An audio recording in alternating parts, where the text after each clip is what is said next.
Okay, this is just going to be a little bit of exposition for Nemi's Gravity Gauntlet Comet Lava Boost strat, because to kind of explain my backstory and why I want to do this. So earlier today I tried streaming and I tried practicing the regular Lava Boost strat for the star and had no success in getting anywhere near consistent with it.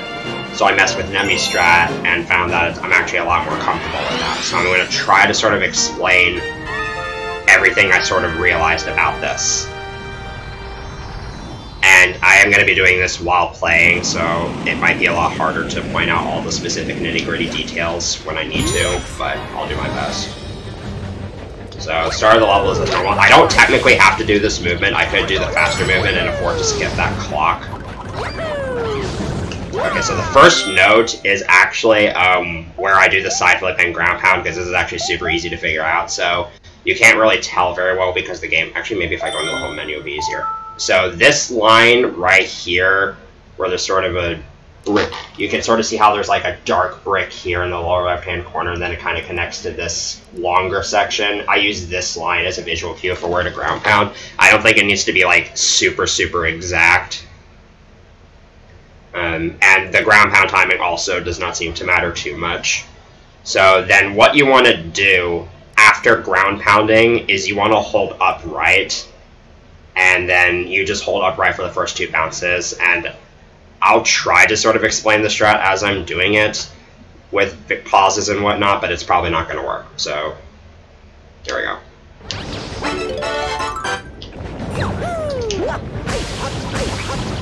So, at this point, I've hit the lava 2 times, and you just want to keep holding upright for this. Now, after the third bounce, you want to switch from upright to right, but not too gradually and not too quickly. So the reason why you don't want to do it too quickly is because there's a tower, right? I don't know if you can see it on screen. I think it's around here. I think this is it, but I don't know. There is a tower that, for some stupid reason, has collision, and if you hit it, it sort of slows you down a little bit, and it could result in you failing the skip.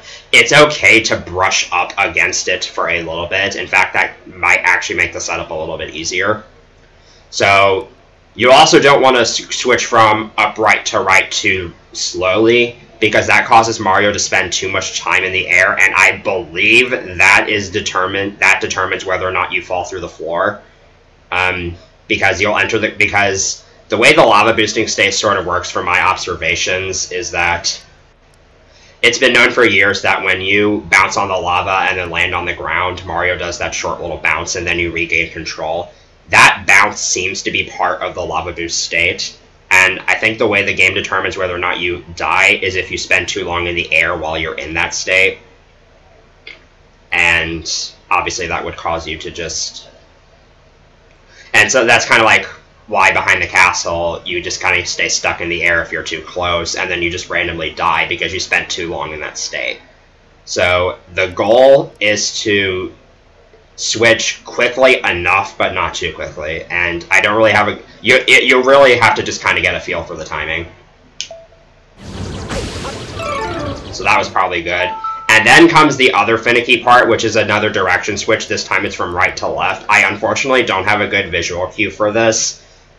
What I use is actually how much lava is left on the screen, and you have a decent amount of leeway with this. So, right after I unpause here would probably be a good time to make the switch, so I'm going to hold right. Yeah, that was perfect. So, those are really the two things to keep in mind. I'm actually surprised I was able to pull that off while doing a bunch of bosses to explain it. So I'll try and show that off one more time. If I do fail it, though, I can at least explain to you what I did wrong. Because I sort of have an idea now of, like, when I fail it and how I fail it. I know what I did wrong. So again, you just start the strat as normal.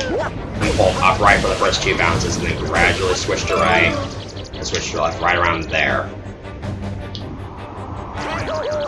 Okay, so that time I spent too long in the air. That can also happen if you make the switch from right to left too early, from what I've noticed. Although that was, like, barely too long.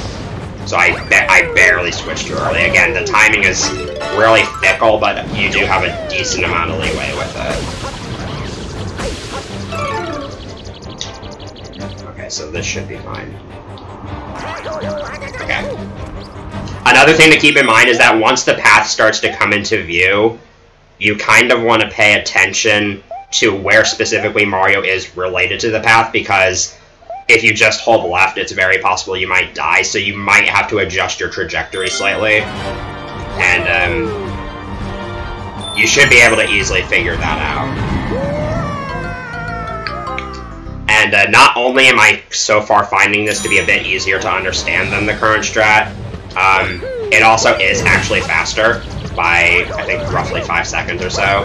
So when you're at a super top level, this is a strat you just want to do anyways, and I honestly should have switched a while ago, but it took me actually grinding it out to sort of understand it.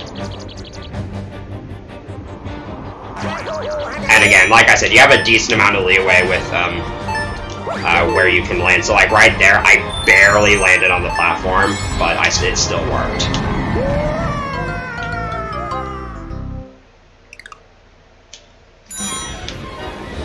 So let's try that one more time. And this time I'll actually try to make it all the way to the end so you can kind of see what the movement would look like. I'm also going to try doing it with the regular lava boost strat there so that you can see what optimally this would look like.